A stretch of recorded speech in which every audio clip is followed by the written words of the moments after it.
I remember when, before MIG came along, and it was just the ag department, and it was difficult to relate to what they were trying to achieve. Where the research is a lot more relevant for us now than what it was then.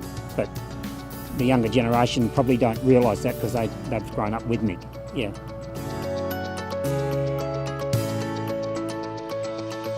Well, it was an exciting era, really, because we were in the forefront of major, it was almost an agricultural revolution at the time. There was a lot of change in farming systems.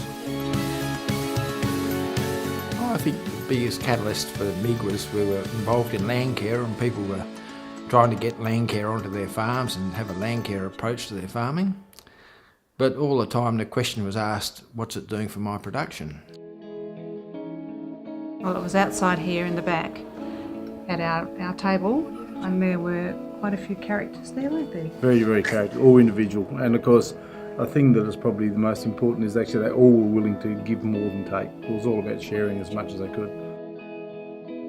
Look, I think it'd be fair to say most meetings we sailed through by the tail of our pants.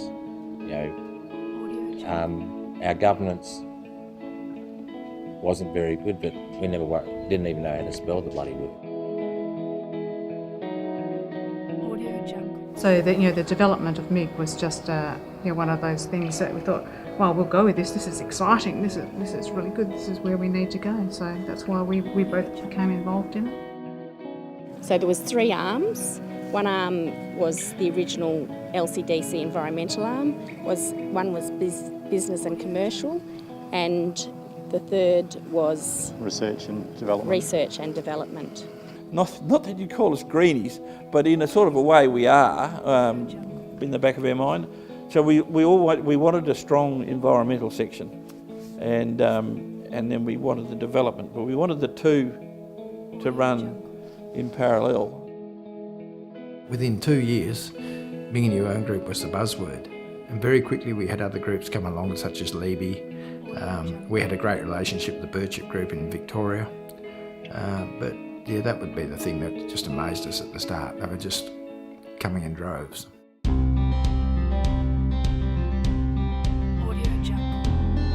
MIG's definitely become more commercial, definitely become more focused. Their quality and their delivery as far as trials has increased from day one, the amount of trials that they put in. And I guess they're one of the preeminent grower groups in Australia nowadays. I think that's always been the case of the group. It's been farmer owned and driven. MIG's been there for some really good innovations in agriculture as far as guidance, GPS, boom switching, all those sort of things. And those things have really happened in the last 15 years.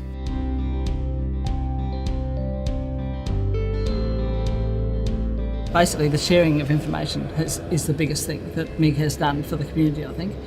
People stick together, they'll help each other. Farmers are not competing against each other. They're competing against other countries, but there was a great sharing of information that there wasn't an opportunity before. To stay ahead of that competition threat needs a lot of concentration on getting the economics right of farming.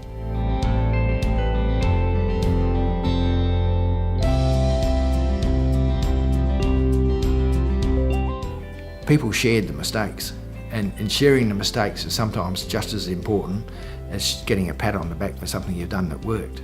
And I guess the best part about it is none of it's closely guarded or secretive.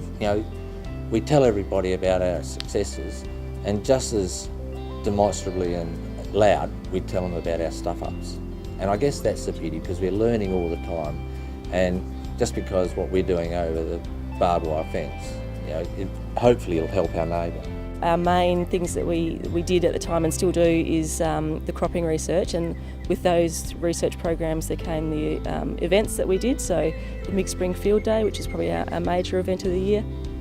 300 people would rock up, and it'd be just put over the radio, two-way or phone, say, oh, there's a field day out Alanuga Road, come and have a look at some cedars. We've had the MIG Field Day at our place quite a few times over the years. gets a good opportunity to talk to other growers, meet other growers, see what everybody's doing. We're always research and educational focused, but then we always try and integrate some more light-hearted speakers for the day, just to keep it interesting and involve a wider sort of spread of people in the area. We see, in excess of 200, 250 people come along and learn for themselves what's being done in the district, in the different soil types that are in the area.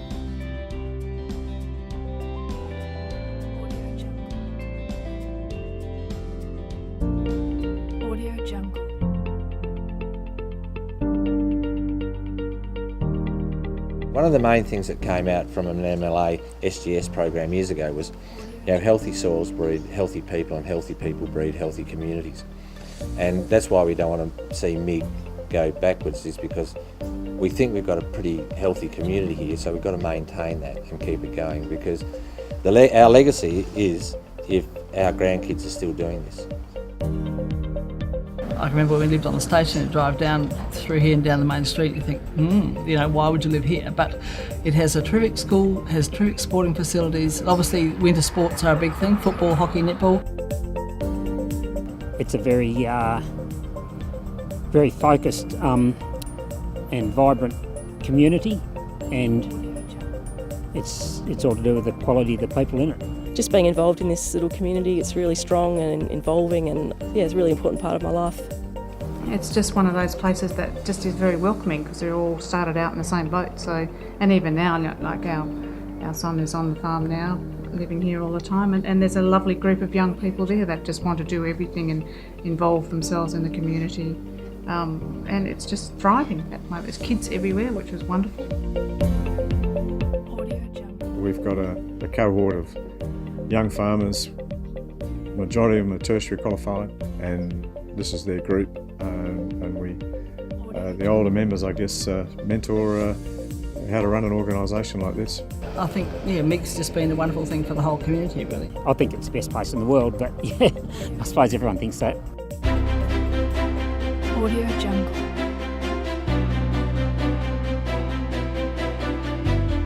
We went through a period where we're slightly apathetic because things have been successful. And I guess that's one of our next challenges, is because we've got a whole group of farmers that have never farmed without MIG.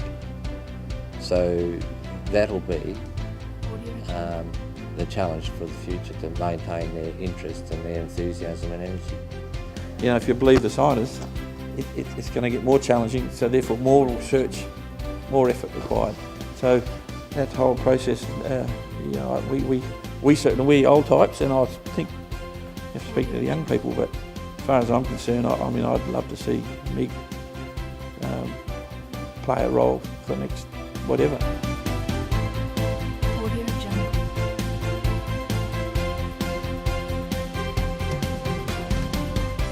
As long as there's farmers in the area, I think there's always going to be a need, and there's always going to be some form of grower group here. I'm hoping they'll continue it on and and make it better. That's my hope.